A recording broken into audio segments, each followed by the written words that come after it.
Assalamu alaikum. Welcome to Dialogue. I'm Taimur Shamil. India's High Commissioner to Pakistan has reached Pakistan, and Pakistani High Commissioner will be reaching Delhi today.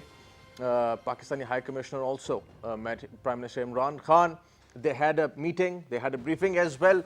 Pakistan stands for peace and stability, and this is what Pakistan has shown practically by taking a stance, a peaceful gesture on the Kartarpur corridor. That was Pakistan's way of extending the hand for friendship with the Indian government. Kartarpur corridor was one example. Pakistan also released the Indian wing commander, who was in Pakistani custody. He was composed, relaxed, sipping tea. That was also speaking volumes about how Pakistani armed forces, Pakistani government, they made him comfortable in the Pakistani custody. He was repatriated, returned to the Indian authorities. This was another example of Pakistan's stance for peace and stability. And once again, Pakistani High Commissioner would be returning to Delhi, and he would be assuming charge over there. Pakistan has been striving for peace and stability, as I said earlier, but we also have to see what is going on in India. BJP government, the Indian leader, Prime Minister Narendra Modi, backed by RSS and Shiv Sena, they perhaps have different designs. They go for their voting, they go for their general elections on anti-Pakistan sentiment, because this is what actually benefits them. Pakistan, if wants peace, would BJP government reciprocate this stance? Would they go for peace and stability? Because their statements are there that they would still go for any kind of misadventure. This is something what they have said between the lines as well. Pakistani stance is very clear that if any misadventure if there is any misadventure from the Indian side, Pakistan will certainly give a befitting response. There is this tension between Pakistan and India, but there is also a sign of de-escalation as well of this tension that is going on. Big influential countries have taken the credit of doing so, of de-escalating the tension. Pakistan has given the credit. What would be the future of Pakistan-India relations? Also keeping in mind that the general elections are in India, are just around the corner. And what would be the future of Pakistan and India relations after this general election in India takes place? To discuss this, we have our special guest in the studios. Our first guest is Ambassador Asif Durrani, renowned senior diplomat and Pakistan's ambassador to several countries, and he's an expert on Pakistan's foreign policy with Afghanistan, India, and Iran. So, welcome to the show. Our second guest is Mr. Air Commodore Basit Raza, renowned senior defense analyst and expert on Pakistan's air power and national security. Sir, welcome to the show. Our third guest is Mr. Salman Zaidi. He is associated with Jinnah Institute, a think tank, public policy think tank in Islamabad. Mr. Salman, welcome to the show. Mr. Durrani, starting with what is happening between Pakistan and India. We just saw that Pakistan, as I said in my introduction, all those steps that have been taken by the Pakistani authorities, by the PTI government. Now, at the moment, where do you think that we stand? Would they reciprocate? Would India reciprocate Pakistan's gestures for peace, or would they still go for the anti-Pakistan sentiment, which suits them? Thank you, Taimur. In your introduction, you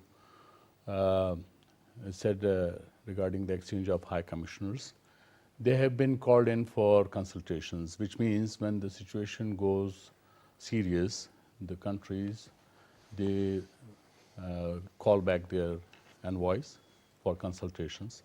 That means that the things are not normal.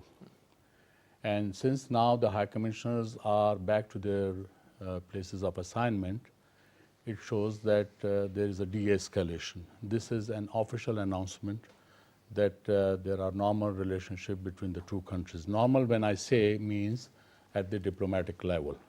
Irritants are there, tension is still there.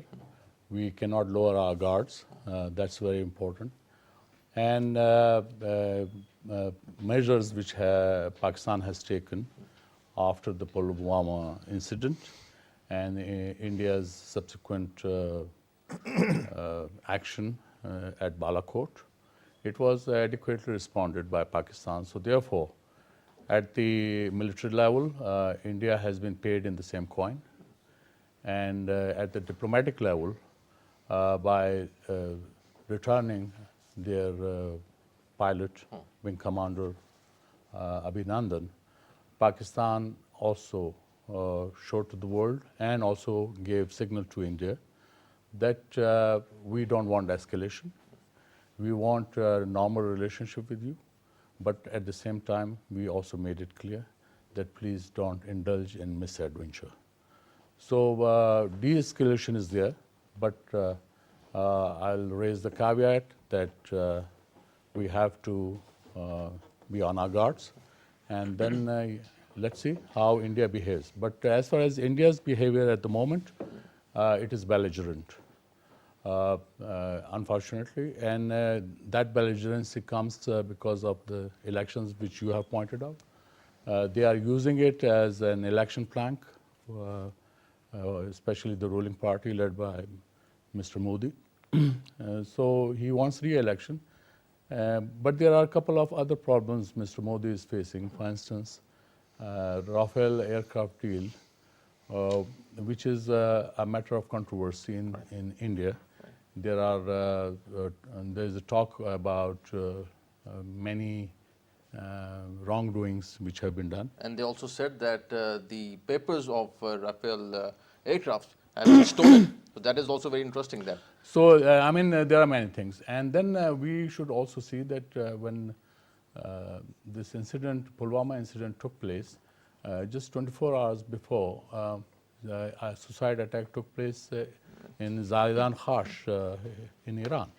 So this caused, I think we should discuss that as well when the time permits. We'll discuss about Iran as well, and then these attacks that were there, also keeping in mind that the Saudi Crown Prince was visiting Pakistan. So the timing was very interesting. But Air Commodore Raza, this strategic blunder from the Indian side, this is certainly going to haunt the Indian armed forces, Indian government for that matter in India. The psychological impact of this blunder on the Indian armed forces and armed forces generally, how do you see it? You are very kind. You said blunder. I see a series of blunders. It's a unending chain of events, each with increasing intensity and increasing foolishness, perhaps. If you see the whole this gambit of war scenario these days, you see Pakistan's posturing. It has always been for peace. Even our generals in their huddle at GHQ are graceful, poised, thoughtful. They are not thumping their chests. They are not speaking loudly. And the message is for peace. And on the other hand, we have India, where it's all posturing for war. I mean, they are beating the drums with increasing intensity. And initially, they managed to make the people dance to their tunes. But now, there are dissenting voices. There are saner voices. They are coming out. So I see it's very strange comparison when you see on one side is grace, poise, and message of peace, and on other side is bellicose, chest thumping, and expressions of anger and hatred. And these two postures so far don't seem to be converging. Because this is what suits BJP at the moment. That's right. And the way the opposition parties in India, they criticize BJP, as you said earlier, is very interesting. And there are so many educated, sane voices in India who have been criticizing BJP for what it is doing and saffronizing even the armed forces for that matter. Certainly, give them credit. There are Barkhadats, there are Arundhati Roys, there are Shashi Tharoors who are talking sense. But unfortunately, their leadership is not listening. But I think it's not going to continue for long. The world pressure is mounting. And the allies are actually distancing. I'm very surprised and very happily surprised at the position that United States has taken. Initially, they did sort of mumble up that the hideouts of the attackers of Pulwama, they attacked them. I mean, they were sort of trying to justify, but that was only for one day. This is very interesting. Then it changed. We'll discuss about this, that the international narrative on the Pulwama attack, on the first day of the Pulwama attack, and later on, after 2-3 days, that actually changed absolutely. Salman, you are active in track 2 diplomacy as well. You have been meeting the Indian politicians and people from all walks of life from India. What is the prevailing sentiment in India at the moment? Generally, the Indian politicians, their approach towards Pakistan, and how should we deal with that mindset? How should Pakistan deal with that mindset? So I think there's good news for Pakistan in the sense that the voices of reason, of sanity that we had been waiting for, and the moment that we had been waiting for the Indians to finally admit the gross level of stupidity that the government has committed. And I agree with the analysis that has been made. It has been a series of, over these last 4 years under the BJP government, how we've seen a virtual free fall of governance of the Kashmir and Pakistan policy, as well as the wider kind of, this environment of no questioning Mr. Modi, his personage, his office, and the pressure sort of coming from the RSS. The saner voices were stifled for the longest time in India. And now we finally see, we initially saw it when the pellet guns came. That spectre really opened up a lot of international chatter. Within India, those, in track twos, those people would say, please understand that India is going through a watershed movement. This is an internal conversation. I mean, the world can't really wait for your gross human rights violations to occur, and this is an internal moment. Thankfully, that lid has blown off. And we will really just have to wait till the elections are over, because we do expect the Modi machinery, the BJP and the RSS to sort of come into full gear. And the din and heat of elections is really something that overturns, any dissent.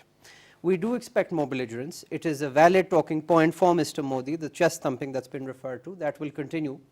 Whether or not we have to respond is another question. But internally in India, those saner voices are going to reach out 8 months from now, a year from now. That's when they consolidate. That's when this is the moment we had been waiting for on Kashmir. Pakistan couldn't single-handedly, internationalize the issue. Right. Thankfully, the Indians have done it, all on their own, by acting just, with the foolishness that they have in India.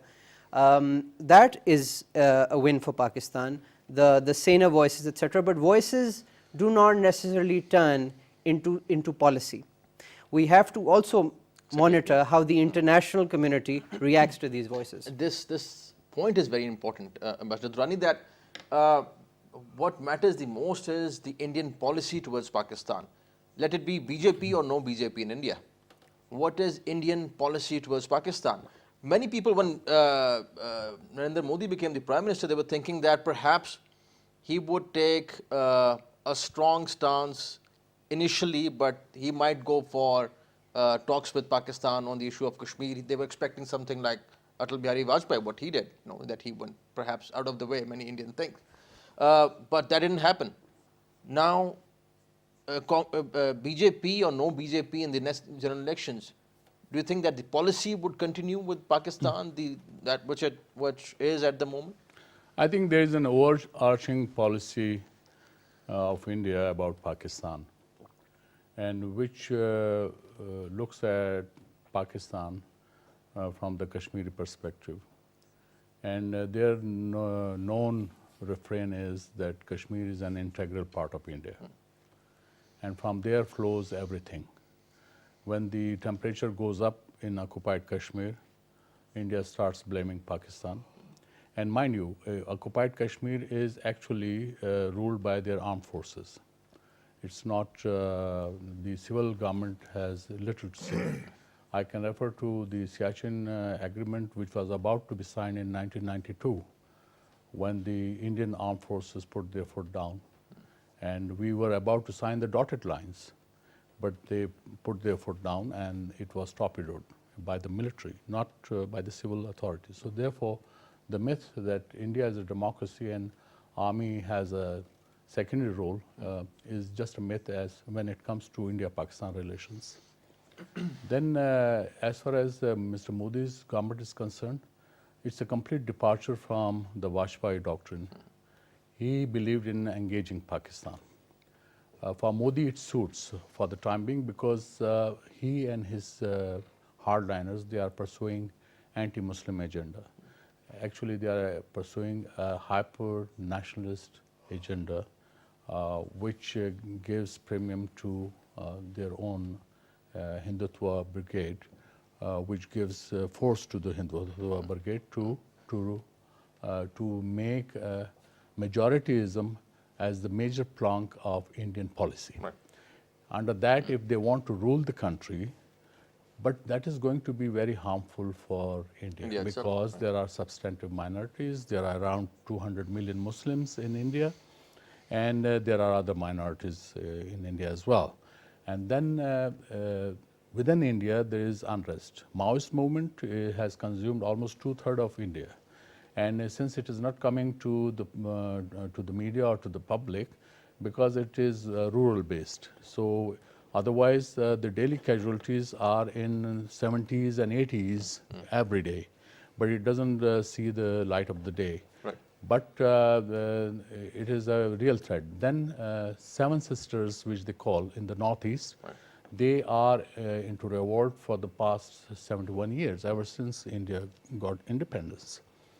Kashmir is a legal dispute between Pakistan and India. It is only dispute apart from Palestine, which is on the agenda of the UN Security Council, and its final decision has yet to be made. And the way Salman said that, interestingly, and thanks to the Modi government, that they have internationalized the issue of Kashmir. I was coming to that what Salman has rightly pointed out, because with this Pulwama thing, the major takeaway for Pakistan and for the Kashmiris is that the Kashmir issue has been internationalized. And then another takeaway which we can talk about on this issue is that Russia has offered mediation, which has been a pleasant surprise for Pakistan. And there have been other countries. But India, well, much to their chagrin, they rejected that offer. So BJP will try to raise the hype, to gain maximum success in the coming elections. But at the same time, after elections, we cannot predict that whether Mr. Modi is going to win or not. But one thing is clear, that when it comes to Kashmir, India does not have a policy, and they will continue to confuse it with terrorism, and that would cause human rights violations in that occupied land.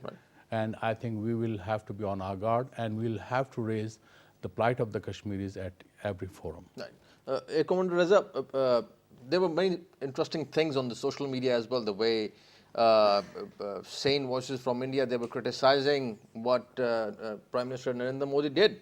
With $46 billion defense budget annually, they act like a big power, a superpower, though India is still a developing country. So this perception which is there in India, or the people who tell them, the Indian authorities and the Indian establishment, that we have to act like a superpower and perhaps like a bully, in the region. This incident between Pakistan and India, that has absolutely made this whole thing very clear. How do you see it? You said rightly, war is a very serious business, and it's fought on principles and not on whimsical beliefs, which are far from reality. As I see, I feel that the Indian leadership has gone far from reality. You mentioned $46 billion expenditure on defense. It gives them a false feeling of power, which is not real, because it's not supported by beliefs.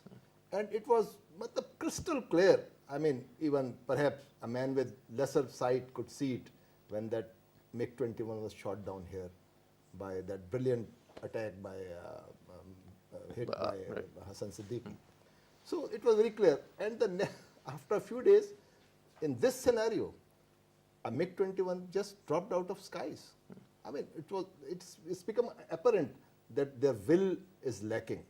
Their machines are great, but the men behind the machine have lost their morale. They have lost direction. They are actually disillusioned. And the reason, if you see, there is a very high rate of suicides in Indian defense forces.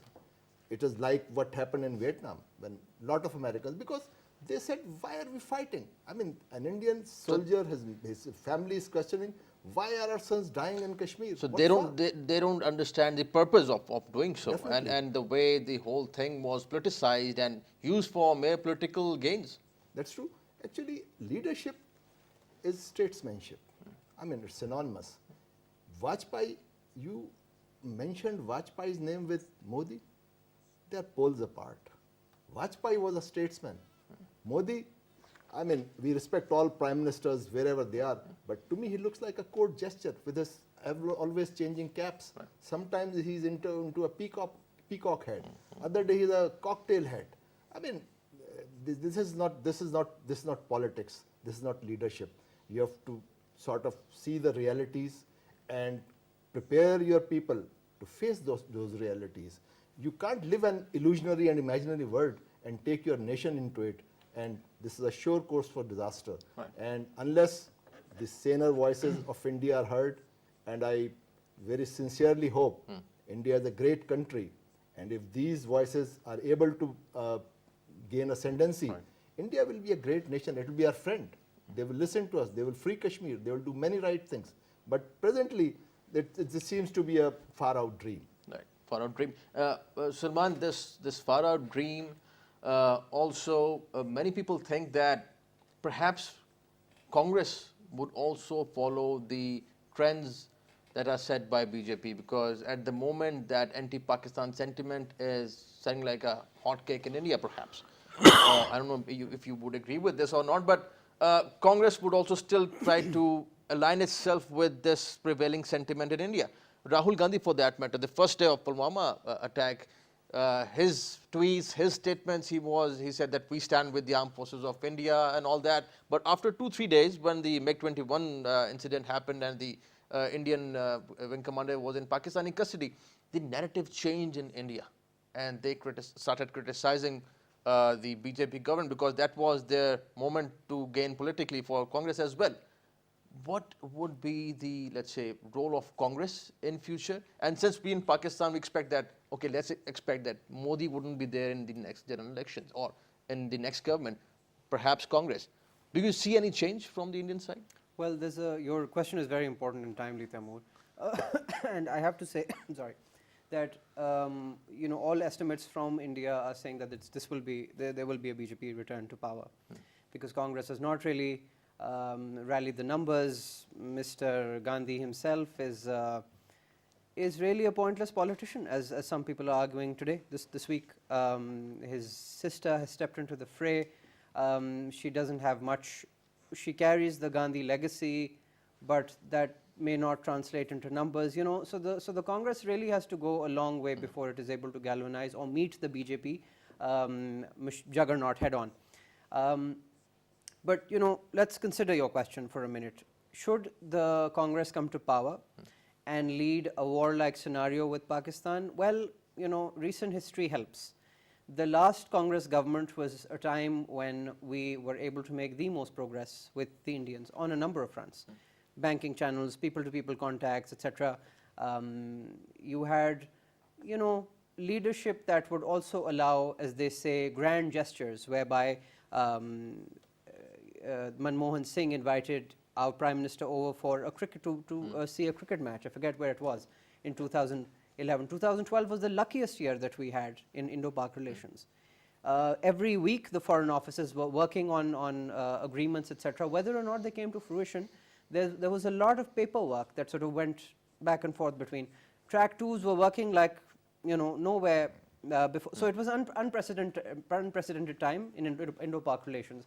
That does not mean that the new leadership will behave the same way as it did. We've had Pathankot, we've had Uri, we've had Pulwama. So the Indians have been asking questions about Kashmir. Most importantly, there's been a lot of transition politically within India. Those questions need answering, and if there is, wars have a way of hardening central executives. And if New Delhi and South Bloc in particular are seen as weak on Pakistan, I don't think that will fly. I think that government will break down. Already there are sort of encroachments from Bengal, from the south, on the BJP for not doing the right thing, right? So, and the Congress does not have a strong portfolio on the economy, on agriculture, on anything really that means business to the Indians. And then most importantly, India has undergone a wave of saffronization that cannot be overturned. And it was correctly pointed out by somebody on the panel that the armed forces have been saffronized. The bureaucracy has been saffronized. The street power that you see of saffron bhakts, as you call them, they will not go home once they've tasted blood. So once these arguments are made on Kashmir, you know, braying for blood, you cannot overturn this sentiment. We've seen this in Pakistan. We've seen radicalization in our own streets. Right. It is extremely difficult to de-radicalize, you know, and take corrective measures. Once that happens, every government has to contend with it. Exactly, and I think you just mentioned Pakistan. Comparing Pakistan with India, that's what also we heard from even the Indians saying that we can see Pakistan actually doing pretty well in de-radicalization, and the opposite is going on in India for that matter. From, let's say, what they claimed a secular state to a saffronized state. This is what the BJP government is doing at the moment. And Absolutely, and we've seen at those, I've personally worked in DRAD programs, I've gone to Swat to see them, KP. Those are success stories that we haven't effectively told the world. They are success stories in our DRAD programs with a 75% retention rate. The Indians have been asking us in Track 2 forums what those programs look like. Great, and good to hear that, by the way. Ambassador Durrani, this whole thing and the saffronization of the Indian bureaucracy and the military, where do we now stand? This might continue, as Salman was saying earlier. So BJP is promising them good economy, though many experts think that they have failed to do so. But better economy, more jobs for the people, but saffronization of the Indian society and a more hawkish stance, strong stance on Kashmir and Pakistan. We can also see that you were mentioning earlier, influential powers globally have been supporting somehow India and to some extent the BJP modus operandi or strategy for India. Where do you see India and the influential powers, and then how does it get translated into the domestic politics? Well, India is a big market, and for them, if you recall, Mr. Modi was not allowed to travel to those countries, including United States, after the Gujarat incident. But once he got elected as Prime Minister, so doors were open. And the doors were open because he also very enthusiastically went for shopping, and especially shopping for expensive weapons, which are still in the pipeline. So for Mr. Modi, saffronization has been the major plank of his electioneering when he got himself elected. He in fact relegated to many influential leaders of the BJP to the background. And and since then they are not in the public life, and this has served as a major jolt to the BJP, its leadership and its discipline. But at the same time, hardliners in the BJP, especially Bajrang Dal and RSS, they have got an upper hand, and this is also now reflected in their armed forces and their bureaucracy. The attire Mr. Modi, you find the attire, is now you see the bureaucracy has adopted that attire. Even I've seen some of their diplomats wearing that attire. So this is what you can say a signal towards saffronization. And then the idiom which they are using. Look at the Ministry of External Affairs statements.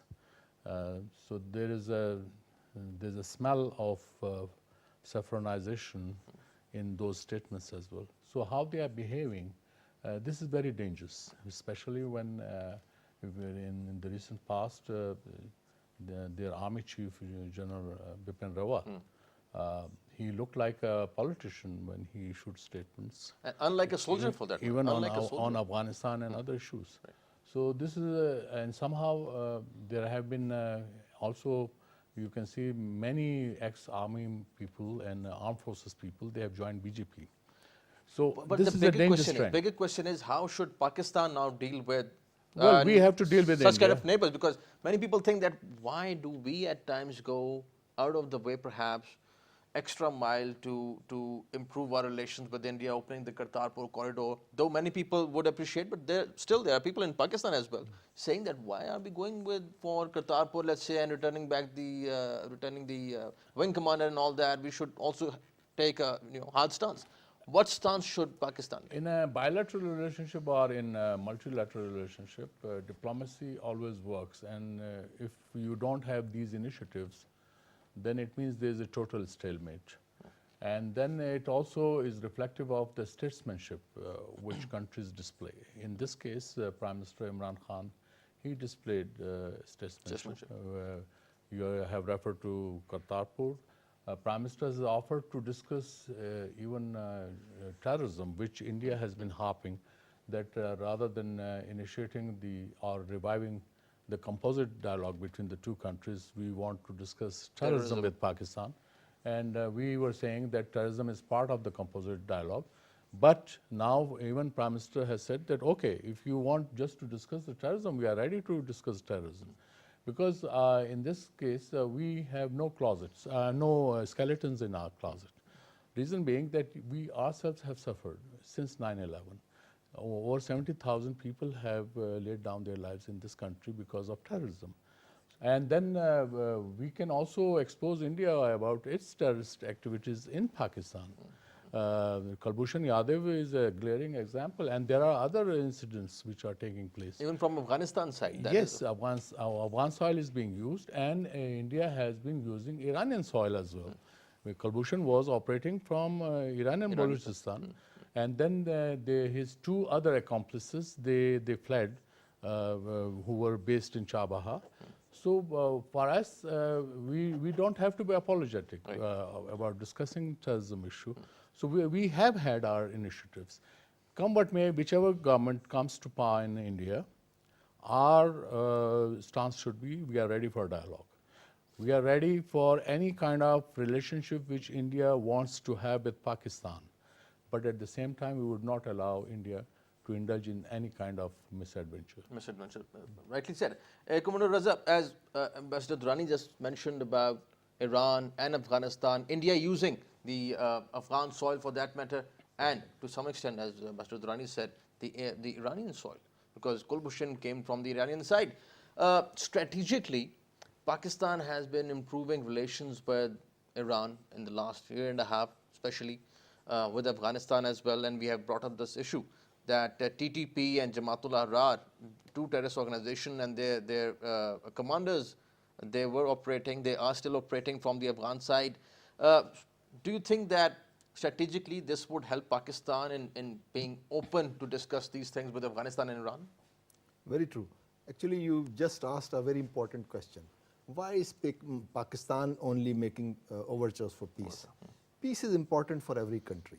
Without peace, you cannot have economic development, which is essential for any nation. So Pakistan understands this need, and we are working for it. India also knows this, but somehow or the other, they have their own priorities. And allow me to say that the options for Pakistan are, whatever they have done are good options, Kartarpur opening and whatever you just covered, very good options.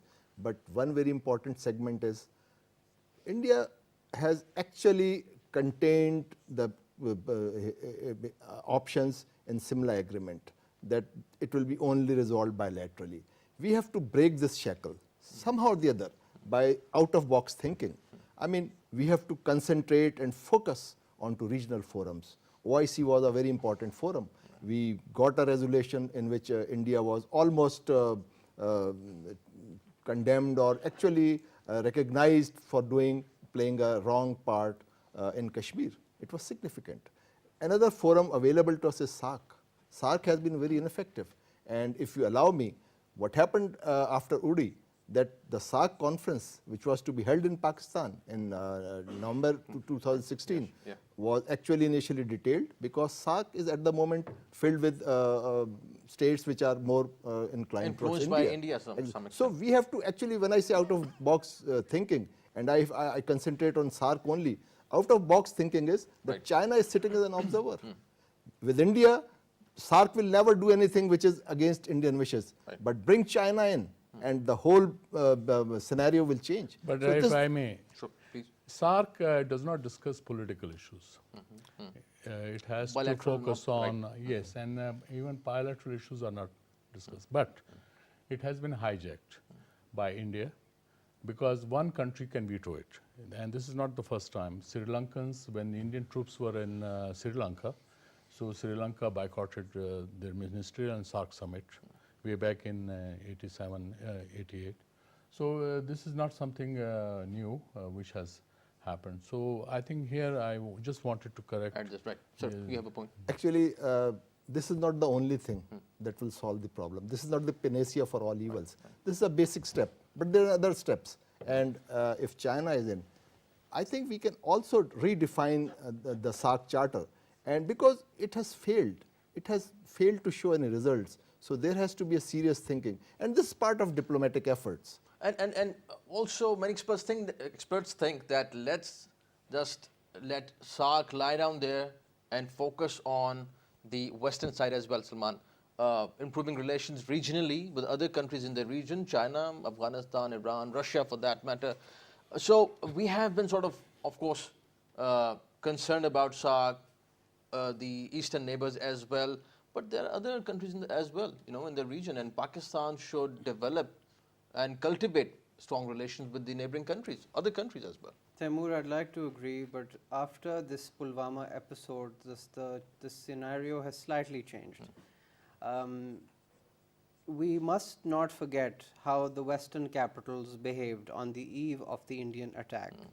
They were as belligerent, they were not sympathetic to Pakistan, they egged on India to go ahead and do these retaliatory strikes. Rather, the analysts were cheering, that let's do it. Let's do it. If you read those statements carefully, the governments of France, through their various missions across the world, were highlighting this mission. They were green-lighting the Indians. The Americans did it. If you read the UK statement, they're even more belligerent than the French. The Australians went all out to, and then when Pakistan shot down that plane, restraint, restraint, restraint was the refrain coming from these governments. So while we recognize that they are cautioning Pakistan for restraint, they were egging India on. And we've seen this before as well. We've seen it in 2002 actually. And that is a function of their view on terrorism. They see India as the victim and Pakistan as the aggressor, etc. But not to get into the story just yet. I do completely agree that Pakistan needs to improve its scoreboard on revamping its foreign policy. If it's seeking support at the UN Security Council, there is not one country there among the smaller sort of countries that sit there who will come to Pakistan's aid. That is how the Indians have primed their sort of argument at the UNSC as well as the UN.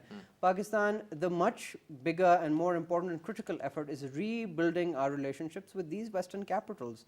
What do we have to offer them, and why is it that in the event of an emergency they are all going in the Indian camp, whereas to Pakistan there is only words of restraint, etc. I think that a case needs to be made. Maybe they need to be called out for it. And perhaps structural flaws in international relations, the game that is going on in Afghanistan. I would just put this question to Ambassador Durrani. The pressures on Pakistan, as we are discussing, the way Salman rightly said, on the day of Pulwama attack, Western analysts were actually cheering that India should rather go for it and do whatever India wants to, but that just changed after the MiG-21 was shot down by Pakistan. What is happening in Afghanistan is also very important for United States, for the big powers in the region for that matter. For Pakistan, developing, cultivating strong relations with the regional powers has also become more clear, and that is what we want.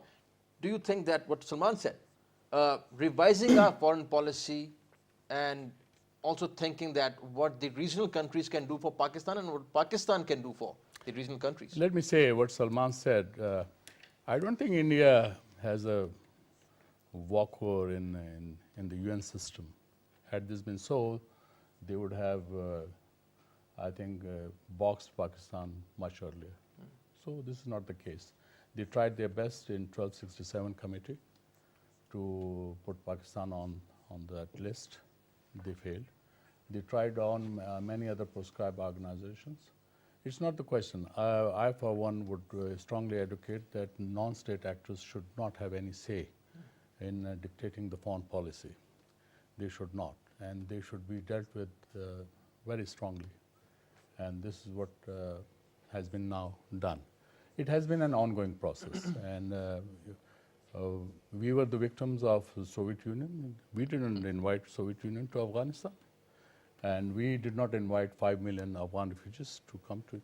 It's besides the point that there were certain political expediencies by the rulers of the time who tried to hijack or who tried to benefit for their own political agenda. But at the same time, having said that, Pakistan has survived many storms. And just imagine the Soviet Union of its time, power, superpower, knocking your doors, and then whether policy we agree or not. Exactly. It was Pakistan single-handedly tackled that, and then the United States came to the rescue once they found out the potential of Pakistan in blocking those advances.